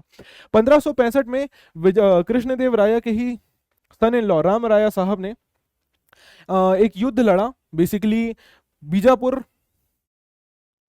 अहमदनगर और गोलकोंडा के सुल्तानों के साथ। इनकी कंबाइंड आर्मी के साथ उस बैटल को बोला जाता है बैटल ऑफ राक्षसी तांगड़ी, तालीकोटा या बन्नी हट्टी, और इस युद्ध में विजयनगर को हरा दिया गया और विजयनगर के शहर को नष्ट कर दिया गया। ऑल्दो फिर भी विजयनगर को रूल कर रहे थे अराविदु डायनेस्टी, लेकिन वो दूसरी लोकेशन से रूल कर रहे थे। इनफैक्ट कृष्णदेव राय के अच्छे रिलेशन थे इन दक्कनी सुल्तान के साथ, इसलिए उन्हें एक टाइटल दिया जाता है स्टैब्लिशर ऑफ यवण किंगडम, राइट। लेकिन ये लड़ाई क्यों हुई? क्योंकि राम राय ने इन बीजापुर सुल्तान या गोलकोंडा अहमदनगर के सुल्तान को आपस में लड़वाने की कोशिश की, and finally they came together and defeated Ram Raya. यवण शब्द जो है ये संस्कृत भाषा में यूज होता है बेसिकली ग्रीक्स और दूसरे लोगों के लिए, ठीक है। नायकाज, अब ये नायक कौन होते थे? नायक बेसिकली मिलिट्री कमांडर होते थे जिनके अंडर में किले और आर्म्ड सपोर्टर्स होते थे। ये चीफ एक जगह से दूसरी जगह मूव करते थे और मेनली कन्नड़ा भाषा या तेलुगु भाषा बोलते थे। अब अमर नायका कौन हुए? ये ऐसे नायक होते थे जिन्होंने विजयनगर एम्पायर की सर्विसेज को एक्सेप्ट कर लिया है और बदले में उनको एक लैंड दिया जाता था जिसको अमरम बोला जाता था। माना जाता है ये जो अमर नायका सिस्टम है ये कहीं ना कहीं एकता सिस्टम से निकल कर आया है। अमर शब्द, ये अमर शब्द माना जाता है ये समर शब्द से, संस्कृत के समर शब्द से निकल कर आया है जिसका मतलब है बैटल या वॉर। कुछ लोग मानते हैं ये अमीर शब्द से निकल कर आया है जिसका मतलब है हाई नोबल। अब अमर नायकों को बेसिकली जो अमरम लैंड दिया जाता था उनको क्या करना होता था? वहां से टैक्स कलेक्ट करना होता था और टैक्स का एक हिस्सा खुद के लिए रखते थे, प्लस एक हिस्से से आर्मी मेंटेन करते थे, कुछ हिस्सा वो राजा को देते थे और कुछ हिस्से से वेलफेयर एक्टिविटीज करते थे। एनुअली अमर नायका राजा के सामने प्रेजेंट होकर ट्रिब्यूट प्रोवाइड कराते थे और राजा ओकेजनली इन अमर नायकों को एक जगह से दूसरी जगह ट्रांसफर करता रहता था ताकि उनको कंट्रोल में रख सके। अब विजयनगर एम्पायर के बारे में हमें काफी जानकारी मिलती है इनके नायकों के द्वारा, लोकल इंस्क्रिप्शंस के द्वारा, बट काफी सारी जानकारी हमें फॉरेन ट्रैवलर से भी मिलती है। यहाँ पर ट्रैवल करने वाले इंपॉर्टेंट लोग थे Italian trader Niccolo Conti, Abdul Razzaq Samarqandi जो पर्शिया से आए थे, अफनासी निकेतिन रशिया से आए थे। इन सभी ने 15th सेंचुरी में इस शहर को विजिट किया और द्वारते बारबोसा और डोमिंगो पायस और फर्नाओ न्यूनिस जो कि पोर्चुगल से आए थे, इन्होंने 16th सेंचुरी में इस शहर को विजिट किया था। अब डोमिंगो पाइस इनफैक्ट ये भी बताते हैं कि ये शहर मानो मुझे रोम जितना बड़ा लगता है, एज लार्ज एज रोम। उन्होंने विजयनगर एम्पायर को रोम से कंपेयर किया था। किसने? डोमिंगो पाइस ने। अब यहाँ पर पानी की व्यवस्था की बात की जाए तो यहाँ पर एक टैंक था जिसका नाम है कमलापुरम टैंक। इसको 15th सेंचुरी में बनाया गया था और इससे ना केवल खेतों तक पानी पहुंचाया जाता था बल्कि राजा के महल में भी पानी पहुंचाया जाता था। यहाँ पर एक नहर थी जिसका नाम था हिरिया कैनाल। इसको संगमा डायनेस्टी के रूलर्स ने बनाया था और इस कैनाल से भी नदी का जो पानी है वो बेसिकली सेक्रेड सेंटर मतलब मंदिरों तक पहुंचाया जाता था और साथ ही साथ खेतों को भी इससे सिंचाई किया जाता था। अब अब्दुल रज़ाक समरकंदी जो कि पर्शिया के एम्बेसडर थे, जो कैलिकट आए थे, वो बताते हैं कि विजयनगर एम्पायर के अंदर हमें देखने को मिलता है 7 लेयर्स ऑफ किलेबंदी। बताते हैं कि पहली, दूसरी और तीसरे किलेबंदी के अंदर हमें खेत, मैदान और घर देखने को मिलते हैं। दूसरी किलेबंदी हमें बेसिकली देखने को मिलती है अर्बन कॉम्प्लेक्स में और तीसरी किलेबंदी हमें देखने को मिलती है रॉयल सेंटर में, जहां पे रॉयल सेंटर के अंदर ही कई सारी इंपॉर्टेंट बिल्डिंग्स देखने को मिलती हैं। अब इन किलों के बीच में बेसिकली गेट्स बनाए गए हैं, और इन गेट्स की डिजाइन कुछ इस प्रकार की है जहां पे हमें डोम्स और ऐसे आर्चेस देखने को मिलते हैं, और माना जाता है कि ये इंडियन और इस्लामिक आर्किटेक्चरल स्टाइल का मिक्सचर है, तो इसको इंडो इस्लामिक बोला गया। जैसे ये देखिए, ये यहाँ पे ये जो आर्चेस हैं और ये जो डोम्स हैं, ये इस्लामिक ट्रेडिशन के अंदर ही बनाए जाते थे। 16th सेंचुरी ट्रैवलर बारबोसा साहब भी बताते हैं कि भाई आम लोगों के घर तो हमें यहाँ पर देखने को नहीं मिलते हैं, लेकिन वो ये बताते हैं कि ये घर बेसिकली कच्चे घर होते थे और ये ऐसे घास फूल पत्ती और मिट्टी के बने हुए होते थे। टेम्पल्स और मॉस्क हमें कई सारे मिलते हैं अर्बन कोर में, जो जिनमें मंडप दिखाई देते हैं, और हमें यहाँ पर कई सारे कुएं और कई सारे टैंक्स देखने को मिलते हैं। ये देखिए, एक मॉस्क मिला है जो हमें पता ही नहीं लग रहा है कि मॉस्क जैसा है, ये मंडप मतलब एक हॉल जैसा ही दिखाई दे रहा है। अब आ जाते हैं रॉयल सेंटर में। Royal centre basically south western part पर लोकेटेड था। इसमें 60 टेंपल और 30 बिल्डिंग कॉम्प्लेक्सेस मिले हैं जिनको महल बोला गया है। इसी रॉयल सेंटर के अंदर हमें किंग्स पैलेस देखने को मिलता है, और यहाँ पर हमें दो इंपॉर्टेंट बिल्डिंग्स देखने को मिलती हैं, ऑडियंस हॉल और महानवमी डिब्बा। ऑडियंस हॉल बेसिकली एक हाई प्लेटफॉर्म है जिसमें मे बी वुडन पिलर्स रहे होंगे और स्टेयर्स रही होंगी सेकंड फ्लोर पर जाने के लिए, बट ये स्टेयर्स इतनी नजदीक हैं कि लोगों के खड़े होने की जगह ही नहीं देखने को मिलती। और दूसरा स्ट्रक्चर है महानवमी डिब्बा। ये बहुत ही मैसिव प्लेटफॉर्म है जो 40 फीट ऊंचा और 11,000 स्क्वायर फीट पर फैला हुआ है, और इसके बेस में कई सारी हमें कार्विंग्स देखने को मिलती हैं। माना जाता है यहाँ पर फेस्टिवल जो सेलिब्रेट होता था, it was Mahanavami, that is great 9th day of 10 day Hindu festival, या फिर दशहरा कह लीजिए नदर्न इंडिया में, दुर्गा पूजा बंगाल में, या नवरात्रि महानवमी पेनिनसुलर इंडिया में। यहाँ पर होता क्या था, बेसिकली राज्य के जो भगवान है उनकी पूजा होती थी, राज्य के घोड़े की पूजा होती थी, बफेलो और दूसरे एनिमल्स का बलिदान दिया जाता था, डांस होते थे, रेसलिंग होती थी, चल यात्राएं निकाली जाती थी सजे धजे घोड़े और हाथियों की, और नायक या जो दूसरे किंग होते थे वो राजा के सामने ट्रिब्यूट प्रेजेंट करते थे, राजा के सामने जो साल भर रेवेन्यू कलेक्ट किया वो प्रेजेंट करते थे। आखिरी दिन में राजा अपनी आर्मी और अपने नायकों की आर्मी को इंस्पेक्ट करता था, और नायक इस दौरान कई सारा गिफ्ट लेकर आते थे राजा के लिए, और साल भर जो ट्रिब्यूट देना होता था वो भी लाकर दे देते थे। उसके अलावा हमें कुछ और भी इंपॉर्टेंट बिल्डिंग्स देखने को मिलती हैं रॉयल सेंटर के अंदर, जैसे उनमें से एक बिल्डिंग है ये लोटस महल, ठीक है। उसके अलावा ये घोड़ों को बांधने के लिए हॉर्स स्टबल, राइट। इनमें से एक सबसे खूबसूरत बिल्डिंग जो रॉयल सेंटर के अंदर है उसको लोटस महल कहा गया है ब्रिटिशर्स के द्वारा। कॉलिन मैकेंजी मानते हैं कि किसी प्रकार का मीटिंग प्लेस रहा होगा। इनफैक्ट एक टेंपल देखने को मिलता है जिसका नाम है हजारा रामास्वामी टेंपल। माना जाता है ये टेंपल बेसिकली राजा और उसकी फैमिली के लिए यूज होता रहा होगा, वर्शिप करने के लिए। इसमें कोई मूर्ति तो नहीं है, बट इस टेंपल के अंदर हमें रामायण के सीन देखने को मिलते हैं जो कार्व किए गए हैं। अब सेक्रेट सेंटर की बात करते हैं जो कि है हम्पी। तो ये नदन एंड पर देखने को मिलता है। माना जाता है ये हम्पी वो जगह थी जहां पर वाली और सुग्रीव का किष्किंधा किंगडम था। कुछ लोग ये भी मानते हैं कि पंपा देवी जो कि लोकल मदर गॉडेस हैं, उन्होंने इन पहाड़ों पर विरूपाक्ष जी से शादी करने के लिए तपस्या की थी। विरूपाक्ष कौन है? गार्डियन डीटी, और ये भगवान शिव के स्वरूप हैं। इनफैक्ट कुछ लोग मानते हैं कि कई सारे जैन टेम्पल्स भी थे इस इलाके में। अब ये जो इलाका है जहां पे विजयनगर के राजा रूल कर रहे हैं, यहाँ पर ऑलरेडी कई सारे किंगडम्स रूल कर चुके हैं, जैसे पल्लवास, चालुक्यास, होयसालास, और उन्होंने ऑलरेडी बहुत सारे टेम्पल्स बनवाए हुए हैं। विजयनगर के राजाओं ने भी इन टेम्पल्स को और एलेबोरेट करवाया, और इनफैक्ट वो तो बोलते थे कि हम भगवान विरूपाक्ष के बिहाफ में रूल करते हैं। और इनफैक्ट जितने भी रॉयल चार्टर्स होते थे उनको श्री विरूपाक्ष के नाम से साइन किया जाता था। इनफैक्ट रूलर्स जो हैं वो टाइटल लेते थे हिंदू सुरतराना, दैट मीन्स हिंदू सुल्तान, ठीक है।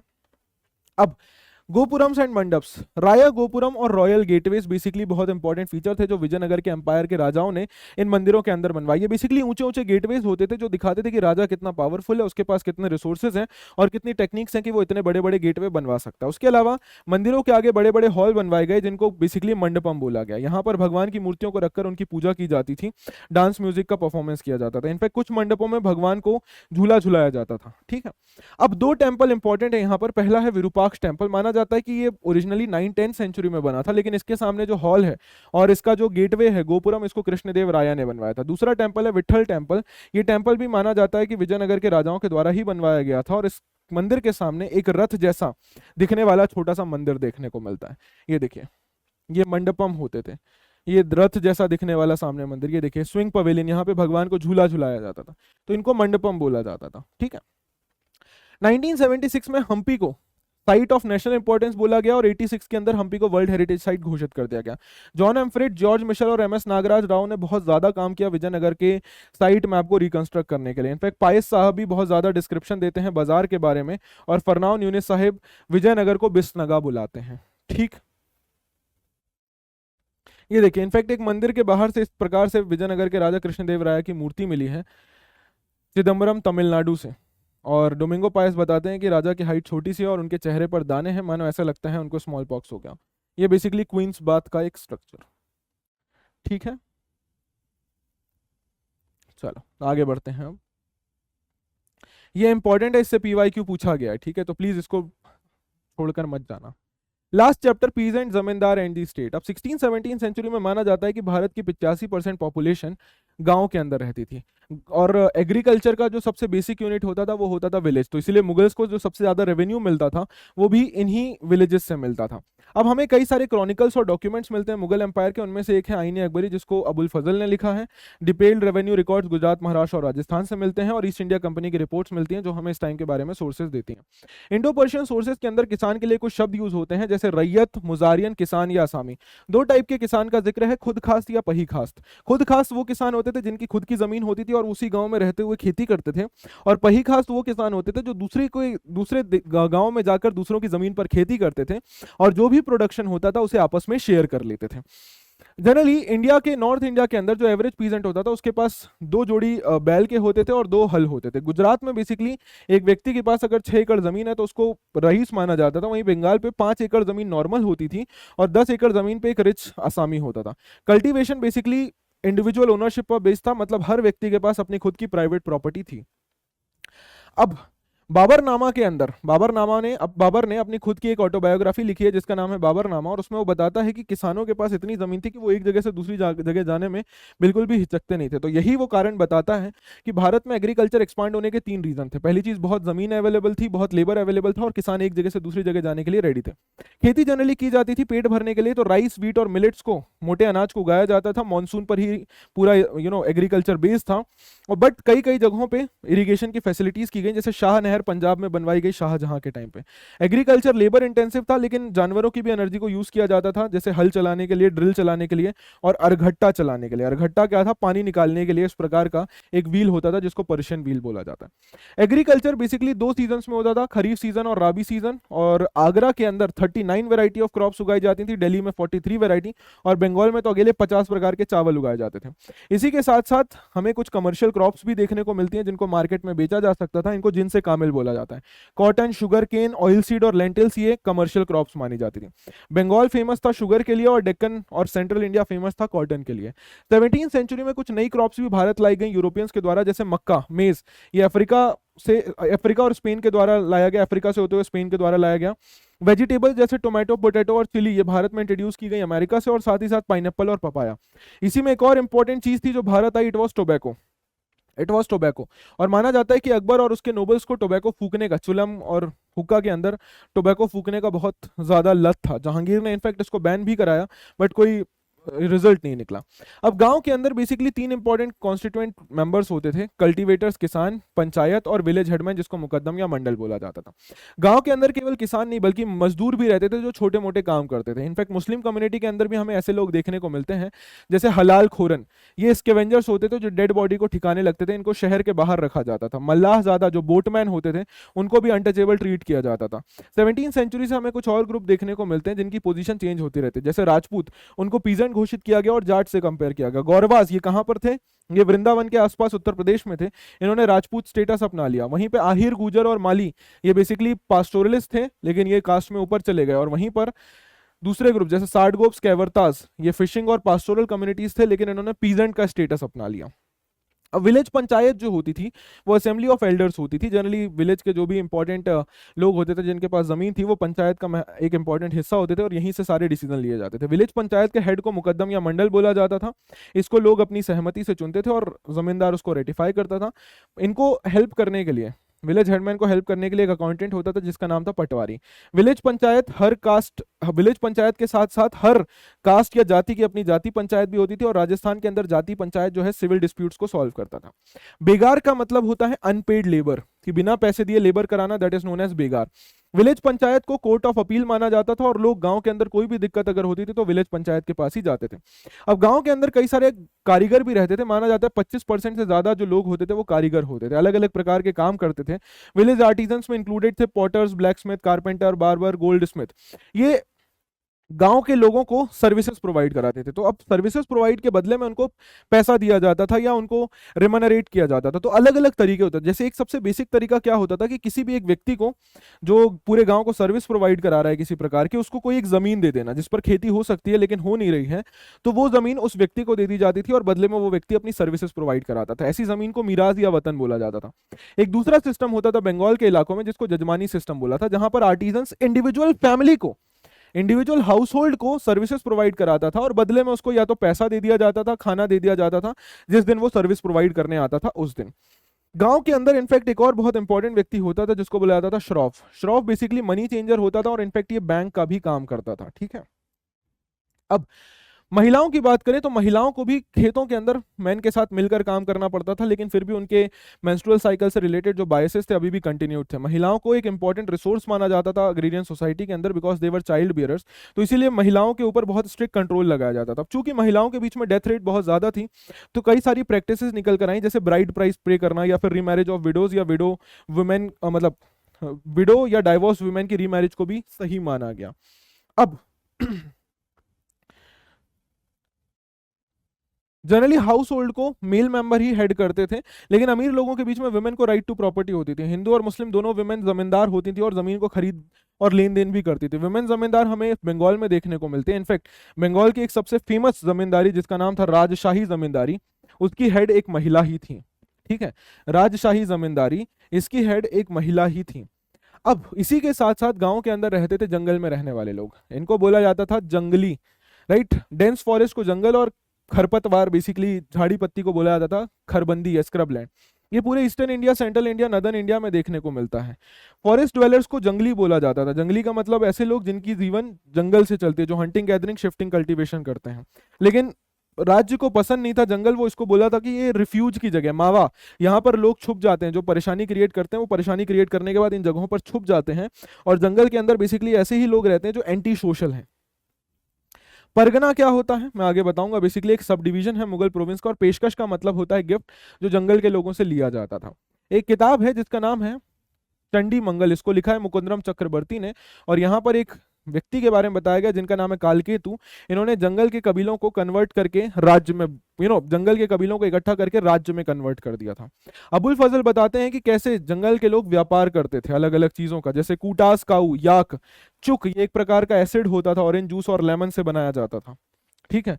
माजिद, ये एक प्रकार का प्लांट होता है जिससे रेड डाई निकलता है। जेडुआरी, ये एक क्या होता था, ये एक प्रकार के टर्मरिक जैसा, टर्मरिक बोले तो हल्दी जैसा एक रूट होता था। और मर्लिन, ये एक प्रकार का पक्षी होता था। ये शब्द याद रखना, पूछे जा सकते हैं। कुछ कबीलों ने तो इनफैक्ट अपने राज्य भी स्थापित कर लिए, जैसे लोहानी, ये तो व्यापार में इन्वॉल्व थे। असम के अंदर अहोम किंग्स के अंडर में होते थे जो सोल्जर, उनको पाइक्स बोला जाता था, जिनको मिलिट्री सर्विस के बदले में जमीन दी जाती थी। कोच किंग जो कि असम और बंगाल के इलाकों में रूल करते थे, इन्होंने भी कई सारे राज्यों को, आसपास के राज्यों को हराया था और एक बहुत बड़ा किंगडम स्टैब्लिश किया हुआ था। अब जमींदार की बात करें तो जमींदार बेसिकली लैंडेड प्रॉपर्टर्स होते थे जिनके पास बहुत बड़ी बड़ी जमीन होती थी। ये राज्य को खिदमत सर्विस प्रोवाइड कराते थे। जमींदार के पास खुद की बहुत बड़ी प्रॉपर्टी होती थी जिसको मिल्कियत बोला जाता था। इसके पास किले होते थे, इनके पास इंपीरियल ऑर्डर्स आते थे और ये राज्य को सर्विस देते थे। और इनफैक्ट ये अपने हार्ट्स या मार्केट्स भी स्टैब्लिश कराते थे। रेवेन्यू सिस्टम की बात करें तो मुगल एम्पायर के अंडर में पूरे फाइनेंस व्यवस्था को देखने का काम था दीवान का। इसमें दो प्रकार से काम होता था। पहला होता था जमा की रेवेन्यू को असेस करना और हासिल जितना रेवेन्यू कलेक्ट हुआ। आमिल गुजार वॉज द रेवेन्यू कलेक्टर, और आमीन एक ऑफिशियल था जिसका मेन काम क्या होता था कि प्रोविंसेस के अंदर नियम कानून प्रॉपरली फॉलो हो। अभी औरंगजेब ने बताया कि भाई किस प्रकार से आपको हमेशा कोशिश करनी है कि जमा हमेशा ज्यादा हो। ठीक है। अब अकबर के अंडर में जमीन को चार प्रकार में डिवाइड किया जाता था। पोलज, जिसमें हर साल खेती होती है। उसके बाद आती है हमारे पास परौती, जिसमें पिछले 1 साल से खेती नहीं हुई। चच्चर, जिसमें पिछले 4 साल से खेती नहीं हुई। और बंजर, जिसमें पिछले 5 साल से खेती नहीं हुई। इंपॉर्टेंट है, याद रखना। उसके अलावा टैक्स कलेक्शन के लिए ये आमिल गुजार को क्या बोला गया कि टैक्स कलेक्शन की अलग अलग व्यवस्था, जैसे कानकूट, आप अनाज को एस्टिमेट करके आपस में बांट सकते हैं। दूसरा था बटाई, जहां पर आप क्या करेंगे, अनाज को काटेंगे, उनके गट्ठे बनाएंगे और आपस में बांट लेंगे। यही इसको लंग बटाई भी बोला जाता है कि आप अनाज को काटो, उनके गट्ठे बनाओ और उनको आपस में डिवाइड कर लो। और खेत बटाई में आप बेसिकली खेत को बांट लेते हैं अनाज जस्ट बोने के बाद। ठीक है। मनसबदारी क्या थी? मनसबदारी एक सिस्टम थी जो जिसमें मिलिट्री और एडमिनिस्ट्रेटिव व्यवस्था दोनों को मिक्स कर दिया गया था। इनको बेसिकली सिविल और मिलिट्री अफेयर्स दोनों देखने होते थे। जनरली इनको पेमेंट जो होती थी कैश में दी जाती थी, लेकिन कुछ मनसबदार को पेमेंट जब एक जमीन के थ्रू दी जाती थी, लैंड असाइनमेंट के थ्रू, तो उनको जागीरदार बोला जाता था। ठीक है, अब भारत में मुगल एम्पायर के साथ साथ 3 और एम्पायर एशिया के अंदर थे, मिंग चाइना के अंदर, साफाविद ईरान के अंदर और ओटोमन तुर्की के अंदर। लेकिन इन सभी के बीच में सबसे बढ़िया व्यापार मुगल एम्पायर कर रहा था और उन्हें लार्ज अमाउंट में सिल्वर रुपया मिल रहा था। इनके अंडर में सिल्वर रुपया करेंसी को सिल्वर रुपया बोला जाता था। इनफैक्ट इटालियन ट्रैवलर एक हैं जिनका नाम है जियोवन्नी करेरी, वो भारत में 1690 में आया और वो भारत के इस व्यापार के बारे में बताते हैं। ये देखिए, इस प्रकार के सिक्कों का इस्तेमाल होता था। ये एक प्रकार का कारपेट है जो बनाया जाता था। अब आईन अकबरी के बारे में बात करें तो माना जाता है आईन अकबरी को कंप्लीट किया गया था 1598 में, जो कि 42nd रेगनल ईयर था एम्परर का। ये बेसिकली अकबरनामा की ही एक पार्ट है। अकबरनामा के अंदर 3 किताबें, जिसमें पहली दूसरी में हिस्टोरिकल नैरेटिव ऐतिहासिक बातें की गई हैं, और तीसरी किताब है आईन अकबरी, जिसमें बेसिकली राज्य के सारे नियम कानूनों का जिक्र किया गया है। आईन अकबरी में दरबार के बारे में, राज्य व्यवस्था, आर्मी के बारे में, revenue sources, physical layout, cultural religious tradition of the people, अलग अलग डिपार्टमेंट अकबर के गवर्नमेंट के और अलग अलग प्रोविंसेस का भी जिक्र दिया गया है। आईन अकबरी बेसिकली 5 किताबों में बटी हुई है। पहली 3 किताब एडमिनिस्ट्रेशन की बात करती हैं। पहली किताब है मंजिल आबादी, जो बेसिकली राज दरबार और राज्य के मेंटेनेंस की बात करती है, राजा के घर बार की बात करती है। सेकेंड बुक है सिपाह आबादी, जो बेसिकली बात करती है मिलिट्री और सिविल एडमिनिस्ट्रेशन के बारे में, और साथ ही साथ इसमें कई इंपॉर्टेंट ऑफिशियल्स का छोटा छोटा जिक्र भी मिलता है। तीसरी किताब है मुल्क आबादी, जो ग्रेट डिटेल में फाइनेंशियल व्यवस्था के बारे में हमें जानकारी देती है। इनफैक्ट इसमें हमें अकाउंट ऑफ 12 प्रोविंसेस, 12 राज्यों की डिटेल में जानकारी मिलती है, राइट। उनकी ज्योग्राफी, उनकी टोपोग्राफिक स्टेटस, उनकी इकोनॉमिक स्टेटस, एडमिनिस्ट्रेटिव व्यवस्था, हर एक चीज बताती है। इनफैक्ट ये बताता है कि मुगल एम्पायर जो था सूबा में डिवाइडेड है। सूबा के बाद वो डिवाइडेड था सरकार, सरकार के बाद परगना, परगना के बाद महाल और महाल के बाद विलेज में, प्लस यहां से कितना रेवेन्यू आ रहा है। सूबा लेवल पर जानकारी देने के बाद ये बुक सरकार लेवल पर जाती है और वो बताती है कि एक सरकार कितने परगना में डिवाइडेड है, उसमें कितने किले हैं, कितने अराजी एंड जमीन ए पैमुदा है, मतलब मेजर्ड एरिया है, नकदी कितना रेवेन्यू आता है, सुयूर घाल मतलब ग्रांट कितना, लैंड ग्रांट कितना दिया हुआ है, जमींदार कितने हैं और जमींदार की क्या कास्ट है, कितनी ट्रूप्स हैं, उनके पास कितने घोड़े सवार हैं, कितने पियादा फुट सोल्जर हैं और कितने फिल एलिफेंट्स हैं। चौथी और पांचवी किताब बेसिकली बात करती है अकबर के रिलीजियस व्यूज के बारे में और राज्य के अंदर रह रहे लोगों की रिलीजियस ट्रेडिशन के बारे में। इनफैक्ट अकबरनामा को Abul Fazl the rose garden of fortune बोलता है। अकबरनामा को अबुल फजल क्या बोलता है? The rose garden of fortune. Ain Akbari इतनी इंपॉर्टेंट किताब है कि इसको आगे चलकर ट्रांसलेट किया गया। हेनरी ब्लॉकमैन ने पहली बार इसका जिक्र एशियाटिक सोसाइटी ऑफ बंगाल के अंदर एक बुक पब्लिश की गई थी बिब्लियोथेका इंडिका, उसमें बताया। बाद में इसको इंग्लिश में ट्रांसलेट भी किया गया। पहला ट्रांसलेशन किया गया हेनरी ब्लॉकमैन के द्वारा और बाकी की 2 बुक्स का ट्रांसलेशन किया गया एच.एस. जैरेट के द्वारा। इसके लिमिटेशंस क्या हैं सर? टोटलिंग में एरर है, डिस्टॉर्टेड नेचर है क्वांटिटेटिव डाटा का, और डाटा हर एक जगह से इक्वली कलेक्ट नहीं किया गया है। ये इंपॉर्टेंट टाइमलाइन है, इससे भी पीवाईक्यू में पूछा गया है सवाल। ठीक है, तो टाइमलाइन को प्लीज देख लीजिएगा। That's all for in this video. मैंने शॉर्ट और क्रिस्प तरीके से जितना बेहतर सारे क्या कह सकते हैं फैक्ट्स हो सकते थे कवर करने की कोशिश की। अब बची है हमारी तीसरी बुक। जल्द से जल्द मैं तीसरी बुक भी लेकर आऊंगा। इस वीडियो के सारे नोट्स आपको टेलीग्राम ग्रुप में मिल जाएंगे। So that's all from my and. दोस्तों कमेंट सेक्शन में जरूर बताइएगा कि कैसा लगा आपको सेशन।